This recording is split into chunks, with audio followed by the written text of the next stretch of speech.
आणि आपण दिवसभरातल्या इतर राजकीय टॉप 9 बातम्या बघूया।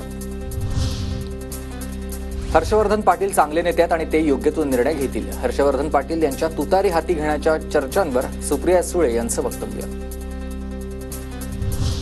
तानाजी सावंतांचे पुतणे अनिल सावंतांनी शरद पवारांची भेट घेतली। अनिल सावंत पंढरपूरच्या मंगळवेढ्यामधून निवडणूक लढण्याची शक्यता ही राजकीय भेट नसल्याची सावंतांची प्रतिक्रिया आहे।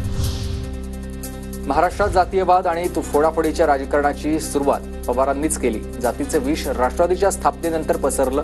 राज ठाकरे यांची पवारांवर टीका। जातीमध्ये बघितलं जात नव्हतं, संत आपल्याकडे संत म्हणून बघितलं जायचं। या सगळ्या गोष्टी ज्या सुरू झाल्या या राष्ट्रवादी काँग्रेसच्या जन्मानंतर सुरू झाल्या आणि असा महाराष्ट्र हा याच्या अगोदर कधीच नव्हता। लोकांना फुकट पैसे नकोयत, हाताला काम द्या। तसंच वाटले जाणारे पैसे हे करदात्यांचेच। दरमहा पैसे वाटायला सरकारकडे पैसे आहेत का? अशा योजनांमुळे मतदान होणार नाही। राज ठाकरेंकडून लाडकी बहीण योजनेवर टीका। यवतमाळमध्ये लाडकी बहीण योजना कार्यक्रमात शिंदेंच्या भाषणादरम्यान महिलांचा गोंधळ। पतीला मारहाण झाल्याची तक्रार पोलीस घेत नसल्याचा महिलेचा आरोप। शेवगाव पाथर्डी मतदारसंघामध्ये भाजपचा अंतर्गत वाद चव्हाट्यावर। पक्षातूनच विद्यमान आमदार मोनिका रांजळे यांना विरोध।